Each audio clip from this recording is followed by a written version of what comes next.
Muchas gracias. Muy buenos días a todos y a todas. Senadora Laura Itzel Castillo, presidenta de la mesa directiva de la Comisión Permanente del Congreso. Diputada Kenia López, vicepresidenta de la Comisión Permanente del Congreso. Maestra Raquel Cerur, subsecretaria para América Latina y el Caribe. Doctora Alicia Bárcena, secretaria de Medio Ambiente y Recursos Naturales. Muchísimas gracias, mi querida secretaria, por esas bellas y generosas palabras hacia mi madre. Se la aprecio muchísimo. Doctor José Manuel Salazar Chirinax, secretario ejecutivo de la Comisión. Senadora Noemí Carmino, también miembro de la Comisión Permanente. Veo también aquí a la senadora Amalia García. Muchísimas gracias por la invitación, senadora. Veo también aquí a la doctora Graciela Márquez, a nuestro rector Lomelí. Muchísimas gracias a todos los miembros de la Comisión Permanente de este honorable Congreso de la Unión. Amigos y amigas todos. Considero un honor y también agradezco esta invitación. No se escucha muy bien, si pueden subir el volumen. ¿Ahí? Sí, adelante. Considero un honor y también agradezco. Estoy muy alto. Considero un honor y también agradezco esta invitación que me ha hecho esta Comisión Permanente y la propia CEPAL para conmemorar el 75 aniversario de la subsede regional de este organismo. Para cualquier profesional de la economía y para todo aquel que desde el ámbito académico productivo en los sectores público o privado haya mostrado su interés en la historia y la política del desarrollo económico de la región latinoamericana, las siglas de la CEPAL evocan la presencia señera de un centro del pensamiento que ha ejercido una influencia notable en el diseño y práctica de políticas públicas de alcance multisectorial en el área latinoamericana y del Caribe. En mi caso, tal interés acrecenta, dado que mis padres, el doctor Alfredo Navarrete Romero y la maestra Ifigenia Martínez Hernández, ambos economistas, estuvieron ligados al quehacer inicial de la CEPAL. La influencia de la CEPAL fue decisiva en la formación intelectual de mi maestra Martínez, Ifigenia, en particular en su carácter de cofundadora de la subsede y más tarde como directora de la Escuela Nacional de Economía, hoy Facultad de Economía de la UNAM. Dio a conocer a varias generaciones de economistas los postulados y políticas elaborados y difundidas por este organismo, que fueron fundamentales para que los países del área emprendieran la ruta de crecimiento que entonces y ahora resultan indispensables en el quehacer económico. El llamado pensamiento cepalino defendía la industrialización, la reducción de la dependencia externa y un papel activo del Estado en el desarrollo. Sumando rigor académico y sensibilidad social, los economistas adscritos a esta corriente pugnaron desde una visión estructuralista por un desarrollo más equitativo que fortaleciera el consumo de las grandes mayorías y evitar un deterioro de la demanda agregada. La redistribución del ingreso se convertía así en condición sine qua non para alcanzar un mercado interno más dinámico. Encabezada durante su primer año de existencia por Gustavo Martínez Cabañas, por cierto muy amigo de mi mamá, se encomendó a este abogado y economista mexicano sentar las bases sobre las que luego operó la CEPAL. Durante los siguientes años, este secretario ejecutivo desarrolló una fructífera carrera dentro del sistema de Naciones Unidas y en el sector público y académico de su país. Tomó luego la batuta el argentino Raúl Prebisch, quien desde el organismo desarrolló y esclareció la teoría de la dependencia, explicada a partir de una economía internacional que operaba sobre un sistema centro-periferia, que en su propio diseño incubaba una relación desigual entre los países industrializados y los en desarrollo. Tal contradicción por necesidad se traducía luego en un deterioro de los términos de intercambio desfavorable para los socios más débiles de la ecuación. A Prebisch le sucedieron otros economistas notables que, ajustándose a paradigmas de nuevo cuño, mantenían la misión del organismo al tiempo que su visión se enriquecía con la inclusión de exigencias más recientes.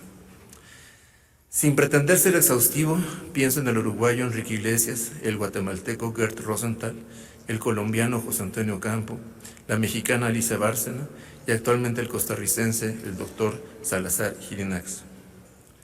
En ocasiones a la limón, con organismos de integración subregional como la OLADE o las agencias especializadas como el Programa de Naciones Unidas para el Desarrollo y con agencias promotoras del desarrollo en países avanzados como la Sociedad Alemana para la Cooperación Internacional. Desde Santiago irradiaban ideas y propuestas hacia sectores específicos, dando cabida a políticas que desde la última década del siglo pasado se empezaron a llamar sustentables, enfatizando la necesidad de que éstas se extendieran por igual a los ámbitos social, económico y ambiental, de forma que el paso hacia el bienestar tuviera carácter permanente y no meramente coyuntural. Siempre ha llamado mi atención que en esos años ubicados a mediados del siglo XX, el carácter inclusivo que se exigía del desarrollo se abordara también fuera del campo estricto de la economía. Así, desde otras artes y oficios, como la cinematografía, se abrió paso a la denuncia, como la que Luis Buñuel hiciera al describir el drama de los olvidados. Un poco más tarde, en espacios caracterizados entonces por inercias conservadoras, como las de un sector de la Iglesia Católica, empezaron a soplar vientos nuevos que hablaban de la necesidad de una teología con carácter deliberador. Esta observación sugiere que el reclamo de equidad proviene de muy distintos ámbitos y culturas. Puede tal demanda ser objeto de disquisición, pero al final se le reconoce como un derecho innato y consustancial a la dignidad humana que resulta indispensable en cualquier intento de construcción social.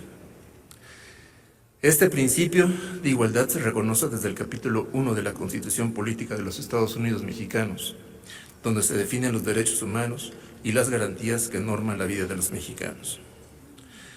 Lo anómalo se reconoce más bien en la exclusión del otro y en el rechazo de culturas ajenas, como ocurrió en los tiempos en que el historiador británico Eric Hobsbawm describía como la edad de los extremos, dominada en la Europa de la primera mitad del siglo pasado por dictaduras de corte nacionalista. Con el tiempo, al calor de políticas económicas impulsadas en los años 80 por Ronald Reagan desde la Casa Blanca o la señora Margaret Thatcher desde Downing Street, renacieron corrientes de pensamiento liberal que se creían superadas, incluso antes del nacimiento de la CEPAL, cuando las aportaciones teóricas de John Maynard Keynes o la señora Joan Robinson pusieron en duda la eficacia absoluta del libre mercado que el enfoque neoclásico de Alfred Marshall daba por sentado. El postulado de la CEPAL acertó al reclamar que con una fuerte presencia del Estado y una inversión privada que aprovechó las oportunidades abiertas por aquel, se sentarían las bases para un crecimiento sostenido. Los economistas de la CEPAL insistían en que la tarea pendiente para la región latinoamericana era no solo incorporar el progreso técnico en sus procesos productivos, sino conjugar crecimiento con equidad, como bien lo explicaron en su célebre tesis expuesta en Industrialización en América Latina, el chileno Fernando Fanz Wilber.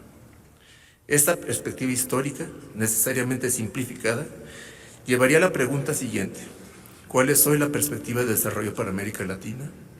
En medio de presiones de todo tipo por parte de los Estados Unidos y con la recomposición de las corrientes de comercio internacional merced al nuevo mercantilismo impulsado desde Washington, ¿qué destino tiene la relación comercial de los países del área con aquel otro que es el principal consumidor de los bienes producidos en la región?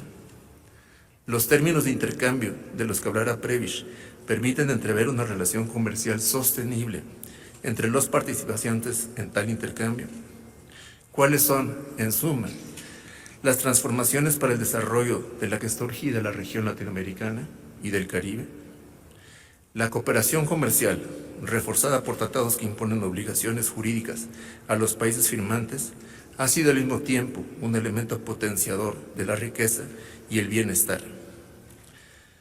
Durante la reflexión y el análisis, la CEPAL ha ayudado a los países del área latinoamericana a enfrentar el embate arancelario que viene del norte.